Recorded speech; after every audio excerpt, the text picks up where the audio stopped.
Hello everyone, Radhe Radhe. आप सभी का हमारे चैनल में बहुत बहुत स्वागत है। पच भी को पूजा शुरू होने वाली है एकादशी से लेकर पूर्णिमा तक। तो ये 5 दिन कार्तिक के महीने के बहुत विशेष दिन होते हैं। कहते हैं कि इन 5 दिनों में अगर आप जल्दी स्नान कर लें, ठाकुर जी की पूजा कर लें, तुलसी मैया की पूजा कर लें, तो आपको पूरे कार्तिक का फल प्राप्त होता है और सभी प्रकार के दोषों से जो है ना आपकी मुक्ति हो जाती है। सभी प्रकार के सुख आपको अपने जीवन में मिलते हैं भगवान विष्णु की कृपा से। तो इस वीडियो में आपको बहुत सरल तरीका दिखाऊंगी, बहुत ही बेसिक सा तरीका जो कि आप इजीली अपनी बिजी जिंदगी में आराम से आप पूजा कर सकते हैं। केवल 5 दिन आपको अपने जीवन में से निकालने हैं, एकादशी से लेकर पूर्णिमा तक, और पूर्णिमा के दिन इसका उद्यापन हो जाता है। तो क्या करना है, आपको सुबह थोड़ा जल्दी उठना है और जल्दी उठकर आपको स्नान करना है। सूर्य उदय होने से पहले आपको स्नान करना है इन 5 दिनों में।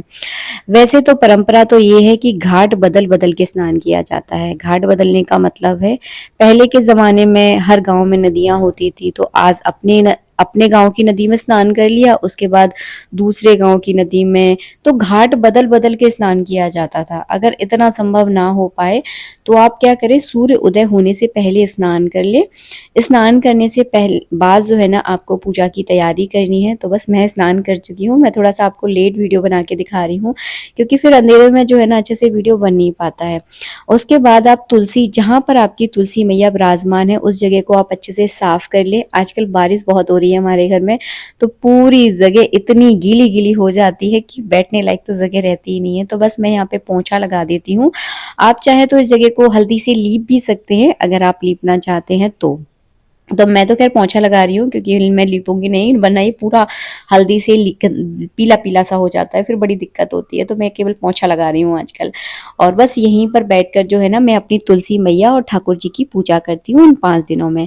तो आपको क्या करना है, तुलसी के नीचे सबसे पहले आपको दीपक प्रज्वलित करना है। मैंने यहाँ पे आसन बिछा के मैं यहाँ नहीं बैठी हूँ क्योंकि नीचे बहुत गीला था, तो मैंने पटा ले लिया है, पटे के ऊपर मैं बैठी हूँ। अगर आपके साथ भी ऐसी समस्या हो रही है कि बहुत ज्यादा गीला गीला है, तो आप भी पटे पर बैठकर पूजा कर सकते हैं। और अगर ऐसी कोई दिक्कत नहीं है तो आप आसन पर बैठकर ही पूजा करें। इस बात का विशेष ध्यान रखें, कभी डायरेक्ट जमीन पर मत बैठे। आसन पर बैठकर ही अगर आप पूजा करते हैं तो आपको पूजा का पूरा फल प्राप्त होता है। एक कटोरा ले लिया है, इसमें कराऊंगी मैं अपने ठाकुर जी को स्नान, और तुलसी के नीचे ही ठाकुर जी की पूजा की जाती है। अगर आपके पास भगवान शालिग्राम है तो उनकी पूजा कर सकते हैं, भगवान विष्णु है तो उनकी पूजा कर सकते हैं। लड्डू गोपाल तो वैसे हम सबके घर में विराजमान होते हैं, तो अगर लड्डू गोपाल हैं तो आप इस तरह से उनकी पूजा करें। तो मैंने सबसे पहले गंगा जल से उनको स्नान करवाया। इसके बाद मैंने थोड़ा सा उनके शरीर पर अच्छे से चंदन मल दिया था और चंदन से मैं स्नान कराऊंगी। आप इन 5 दिनों में पंचामृत का भी प्रयोग कर सकते हैं। रोज आप पंचामृत बनाएं और ताजे पंचामृत से जो है ना ठाकुर जी को रोज स्नान करा सकते हैं। इन 5 दिनों में आपको वैसे विधान तो निर्जल रहने का होता है, मतलब आपको कुछ भी अन्न आपको नहीं खाना होता। आप फलार कर सकते हैं, निर्जल तो बहुत कठिन व्रत हो जाएगा, तो आप एक टाइम फलार करके भी इस व्रत को कर सकते हैं। 5 दिन आपको फलार करना होता है और पूर्णिमा के दिन उद्यापन करने के बाद, ब्राह्मण भोजन कराने के बाद फिर आप पूरा खाना खा सकते हैं। तो 5 दिन का ये व्रत होता है जो कि फलार से ही किया जाता है। मैंने यहाँ पे ठाकुर जी का श्रृंगार कर दिया है, जैसा आप पर बन पाए, जैसा आप श्रृंगार करने के रुचि हो आपको, उस हिसाब से ठाकुर जी का आप श्रृंगार करें। और ठाकुर जी का श्रृंगार करने में तो बड़ा आनंद आता है, बड़ा मजा आता है।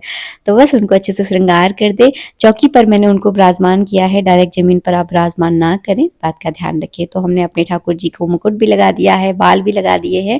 ठाकुर जी की पूजा करने के बाद की जाती है तुलसी की पूजा। उस तरह से जो है ना धूप दीप दिखा दें। उसके बाद जो है ना आपको क्या करना है, तुलसी की पूजन करना है। तो तुलसी के पूजन के लिए आपको क्या करना है, 1 लोटा आपको जल लेना है और जल में आपको हल्का सा दूध मिलाना है। कच्चा दूध डालकर जो है ना तुलसी का पूजन किया जाता है। तो मैंने दूध मिश्रित जल जो है ना तुलसी में इस तरह से मैं खड़े होकर चढ़ाऊंगी, और खड़े होकर ही वैसे तुलसी में जल चढ़ाया जाता है। अगर बैठने की जगह है तो आप बैठ भी सकते हैं, ऐसा नहीं है कि बैठा नहीं जाता, ऐसा कोई शास्त्र में नहीं लिखा है। बैठने की जगह तो बैठ भी सकते हैं। तो मैंने यहाँ पे जल चढ़ा दिया है। जल चढ़ाने के बाद आप तुलसी का जो है सूक्ष्म पूजन कर दें। चुन्नी मैंने पहले से उड़ा रखी है, तो चुन्नी उड़ाने की फिर से कोई ज़रूरत नहीं है। आप पूरे कार्तिक के महीने में इसी तरह से तुलसी मैया को चुन्नी उड़ा कर ही रखें। उसके बाद जो है ना, मैंने टीका चंदन कर दिया है। हाथ जोड़ के प्रार्थना करूँगी कि माता तुलसी की कृपा हम सब के घर पर बनी रहे, और तुलसी के साथ ही मैं अपने लड्डू गोपाल को इस तरह से विराजमान कर लेती हूँ।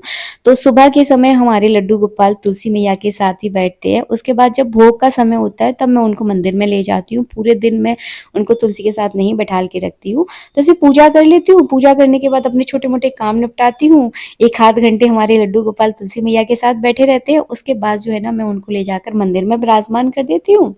यहाँ पे मैंने आरती कर दी है। आरती करने के बाद मैं जल का अर्घ दे दूँगी। वीडियो का यहीं एंड करेंगे। मिलेंगे नेक्स्ट वीडियो में। ये थी मेरी पंचभी को पूजा। आशा करती हूँ वीडियो आपको अच्छा लगा होगा। वीडियो अच्छा लगा है तो प्लीज़ लाइक कीजिएगा। राधे राधे।